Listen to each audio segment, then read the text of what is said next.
दोस्तों, एक मुंबई से ट्रेन अभी खुलने वाली होती है। उसी में एक लड़का होता है। ठंड का समय चल रहा था, वो अपना कंबल लेकर सोया होता है। तभी ट्रेन हॉर्न मारती है। अभी 5 मिनट देरी से खुलने वाली होती है। तभी अचानक से एक लड़की जो भागती हुई ट्रेन का पीछा करती है और जो लड़का सोया हुआ होता है उसी डब्बे में चढ़ जाती है और जो कम्बल ओढ़कर वो लड़का सो रहा था उसी कम्बल में आकर वह सो जाती है। लड़का जब देखता है कि मेरे कम्बल में एक लड़की आ गई, वह देखकर चौंक जाता है। और दोस्तों, उस कम्बल में, उस ट्रेन में क्या क्या होता है दोस्तों, आप सुनेंगे तो आपको यकीन भी नहीं होगा कि ऐसा भी हो सकता है। दोस्तों, कहानी बहुत अच्छी है। कहानी के लास्ट तक बने रहेंगे, बहुत रोचक और कुछ सीखने को मिलेगा। दोस्तों, आप लोग हमारे चैनल में आए हैं तो चैनल को सब्सक्राइब कर दीजिए और लाइक कर दीजिए ताकि मेरा हौसला बढ़ता रहे। तो ये कहानी महाराष्ट्र के मुंबई, जिसे माया नगरी कहा जाता है, वहां से ली गई है। दोस्तों, एक मुंबई में एक इलाका पड़ता है। उस इलाका में एक सेठ जी रहा करते थे। वो सेठ जी के 3 लड़के और एक लड़की रहती थी और तीनों लड़के अपना बिजनेस जो होता है उसमें व्यस्त रहते हैं। और जो लड़की उनकी होती है वो 12वीं क्लास में पढ़ा करती थी और ट्यूशन को जाया करती थी। इस लड़की का सोच ये होता है कि मैं पढ़ लिख कर अगर कुछ बन जाऊंगा तो गरीबों का मदद करूंगा। और जो लड़की होती है घर में जाकर यह अपना बताया करती है, तो जो सेठ जी होते हैं लड़की पर अपने होने का गौर महसूस किया करते हैं। दोस्तों, इसी तरह उन लोगों का जिंदगी बीतता और आगे चलता जाता है। और एक दिन ये जो लड़की होती है जिसका नाम अंजू होता है, अंजू दोस्त एक दिन ट्यूशन के लिए जा रही थी। तभी बीच रास्ते में ही एक व्यक्ति होता है और वो अपने गाड़ी से इसकी स्कूटी में एक लड़ा देता है। दोस्तों, फिर उसको कुछ चोट भी नहीं आता उतना। फिर जो इस गाड़ी से 2 व्यक्ति उतरते हैं और जाकर अंजू के पास बोलते हैं कि मैडम जी, गलती हो गई, चलो ना हम आपका इलाज करवा देते हैं। दोस्तों, अंजू कहती है नहीं, जाने दो, ये तो कभी काल अचानक इंसान से गलती होती ही होती रहती है। दोस्तों, वो अंजू मना करती है, लेकिन ये जो 2 व्यक्ति होते हैं बोलते हैं कि नहीं नहीं, ऐसे कैसे छोड़ देंगे। कार यह दोनों जो व्यक्ति होते हैं अंजू को मना ही लेते हैं और फिर अपने गाड़ी में बैठा लेते हैं और हॉस्पिटल की तरफ लेकर चल पड़ते हैं। दोस्तों, कुछ दूर तो सही जाते हैं, फिर कुछ दूर जाने के बाद वो अपना दिशा बदल देते हैं। और जब तक अंजू कुछ इन लोगों के बारे में समझती तब तक इसे कुछ नशीली जो पदार्थ होता है उसे इसके नाकों पर लगाकर बेहोश कर देते हैं।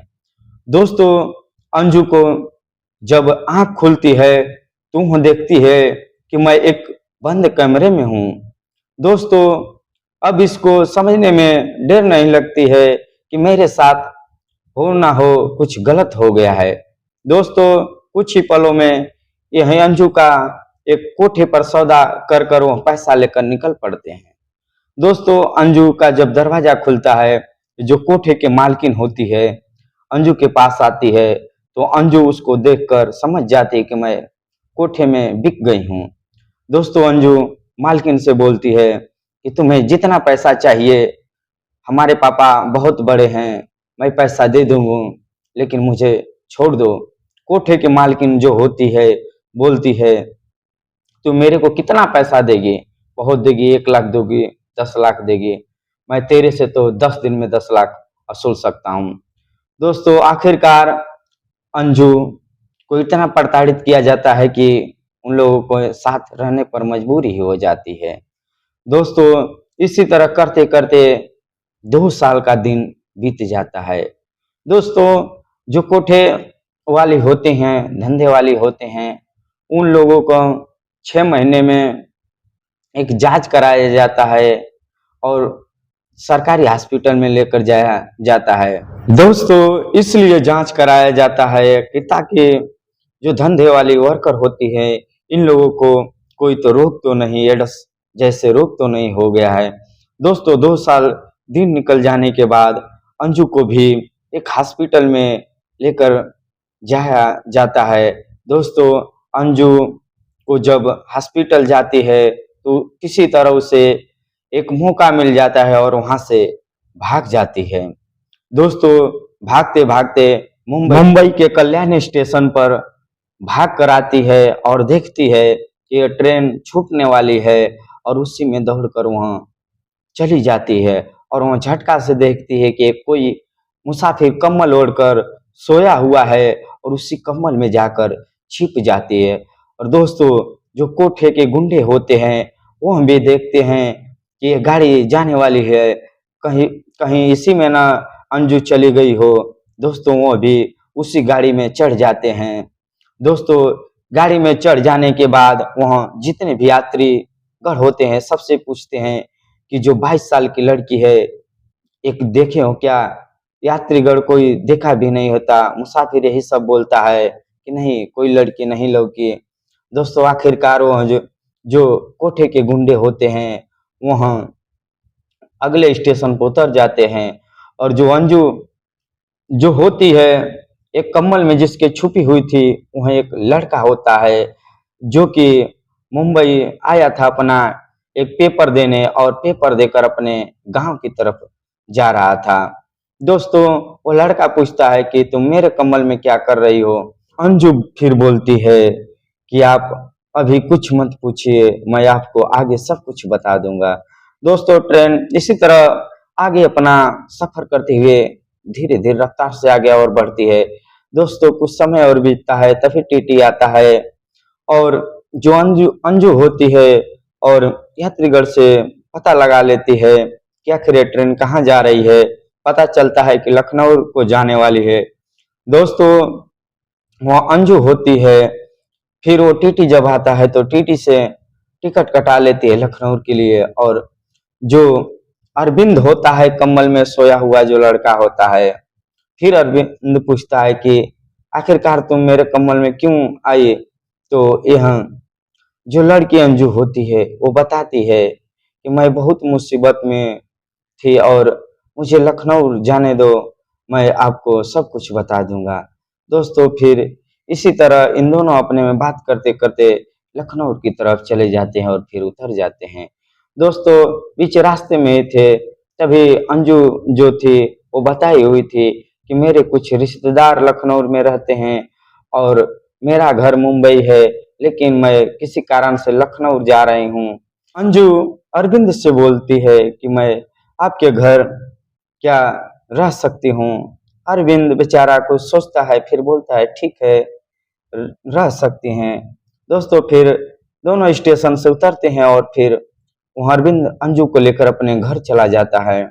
जब घर जाता है तो इसकी बहन देखती है कि दरवाजे पर भाई तो पेपर देने गया है लेकिन एक भाभी लेकर आ गया है। दोस्तों, फिर जाकर अंदर अपनी माँ से बोलती है कैसी सी बात है। इसकी माँ भी अरविंद की आती है और देखती है कि अरविंद जो है एक बहू लेकर आ गया है। दोस्तों, उसकी माँ कुछ तबले अरविंद बताता है फिर कि माँ ये बेचारी मुसीबत की मारी है और ट्रेन में ऐसे ऐसे मेरे साथ हुई सब बीती हुई बातें बताता है। उसकी माँ बोलती है अंजू से, बेटी कोई बात नहीं, घबराओ मत, हम तुम्हारे साथ हैं, आओ घर में। दोस्तों, फिर इसकी माँ बोलती है कि जाओ, जो मेरी बेटी उसकी कपड़ा नहा धोकर पहन लो। फिर अंजू जो होती है, जो अरविंद की बहन की नहा धोकर कपड़ा पहन लेती है और फिर खाना खाते हैं और सो जाते हैं। दोस्त, फिर अगली सुबह होती है और जो अरविंद होता है अंजू से पूछता है कि अपने अपने जो रिश्तेदार हो हैं उनका पता लगा लो। अंजू बोलती है ठीक है। इसी तरह करते करते 10 दिन बीत जाता है और जो अरविंद होता है उसकी बहन की कहीं पे शादी का दिन रखा हुआ होता है और इमरजेंसी में उन लोगों का मांग हो जाता है कितने लाख रुपया चाहिए और एक गाड़ी चाहिए। जो अरविंद के पिता होते हैं वो घबरा जाते हैं कि आखिर कहाँ से इतना रुपया आएगा। दोस्तों, ये बात जो अंजू होती है इसको पता चल जाता है, तो जो अरविंद के पापा जी होते हैं उनसे जाकर बोलते हैं कि कोई बात नहीं, इसकी व्यवस्था हम कर देंगे। निश्चिंत होकर अपने लड़की का विवाह विवाह जो होता है दिन रखिए। दोस्तों, फिर अंजू जो होती है वहाँ मोबाइल लेती है और अपने पापा पर फोन लगाती है मुंबई। दोस्तों, जब इसके पापा अपने बेटी अंजू की आवाज सुनते हैं तो सुनकर भावुक हो जाते हैं, उनकी आंखों से आंसू आ जाता है। दोस्तों, जब अंजू बताती है कि पापा मैं पहले सब कहानी आपको बाद में बताऊंगा, लेकिन मैं एक मुसीबत में हूँ, मुझे इतना पैसा चाहिए, इस खाता में भेज देना। दोस्तों, उसके पापा बोलते हैं ठीक है बेटी, बोलो कितना चाहिए। दोस्तों, जितना दहेज की मांग थी उससे कहीं ज्यादा अंजू मांगती है अपने पापा से और अरविंद के खाते में वहाँ पैसा सब लगवा देती है। अगली सुबह अरविंद और अंजू बैंक जाते हैं, सब पैसा लेकर आते हैं और जो खरीदारी होती है और सब खरीदते हैं और जो मांग था उन लोगों का मांग भी दिया जाता है और एक दिन जो अरविंद की बहन की शादी भी हो जाती है। दोस्तों, फिर भी अरविंद पूछता है क्या करो, बात क्या है बताओ। अंजू बोलती है कि समय आने पर बता दूंगा। दोस्तों, एक दिन ऐसे ऐसे करते करते अरविंद के भी दिल में कहीं ना कहीं अंजू के लिए प्यार हो ही गया था और एक दिन अंजू से अपने प्यार का इजहार कर ही देता है। दोस्तों, अंजू बोलती है कि अपने माँ बाप से पहले पूछ लो क्या मुझे अपने बहू के रूप में रखेंगे। दोस्तों, फिर अरविंद जाकर अपने माँ बाप से बोलता है कि मैं अंजू से प्यार करता हूँ। दोस्तों, अरविंद के माँ बाप बोलते हैं अरे पागल, तुम तुमसे वो थोड़ी शादी करेगी, वो बड़े घर की बेटी है, आखिर तुमसे कैसे शादी करेगी।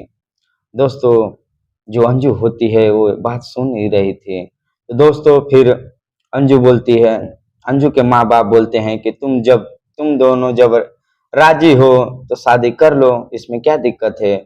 दोस्तों, फिर अंजू बोलती है कि मैं जो एक बात बताने वाली थी वो मैं आज बता रही हूँ। अरविंद बोलता है ठीक है बताओ। दोस्तों, फिर वो अंजू बताती है कि मैं 2 साल कोठे पर रह कर आई हूँ। दोस्तों, जब यह बात अरविंद और अरविंद के माता पिता जब सुनते हैं तो उनके कान फटे के फटे रह जाते हैं। फिर अरविंद के पिता जो होते हैं सोचते हैं कि कैसे मैं इसको बहू बनाऊं। दोस्तों, फिर ये बात अपनी बेटी को बताते हैं और बेटी घर पे आती है तो अपने जो अंजू होती है इसका दर्द वो लड़की थी समझ जाती है और वहाँ जो अरविंद के माता पिता होते हैं उनकी लड़की बोलती है कि क्या माँ मैं भी रहती तो तुम मेरे साथ क्या करती। दोस्तों, फिर जो अंजू होती है वो अपने माता पिता को फोन कर दी थी कि पापा मैं यहाँ पर हूँ और कल आप लोग आ जाइए, मैं घर चलूँगा। दोस्तों, वो आने वाले ही होते हैं लेकिन जो अरविंद की बहन होती है बोलती है कि मुझे मंजूर है, मुझे भाभी कहने में कोई शर्म नहीं है। दोस्तों, अरविंद भी फिर कहता है कि मुझे भी कोई दिक्कत नहीं है, वो तो मैं भूल गया हूँ कि इसके साथ क्या हुआ क्या नहीं। जब मुझे ट्रेन में मिली थी तब का मैं जानता हूँ कि ये कैसी है कैसी नहीं। दोस्तों, फिर इनके माता पिता भी मान जाते हैं और अंजू के जो माता पिता होते हैं वो भी आ जाते हैं। जब ये बात सब सुनते हैं तो उनको भी सुनकर बहुत हैरानी होती है। दोस्तों, फिर अंजू और अरविंद की शादी हो जाती है और आज वो दोनों खुशी खुशी अपना जीवन यापन कर रहे हैं। दोस्तों, कहानी का यहीं से अंत होता है। फिर हम मिलेंगे एक नई कहानी लेकर कल। दोस्तों, अब तक के लिए आप लोग को जय हिंद जय भारत।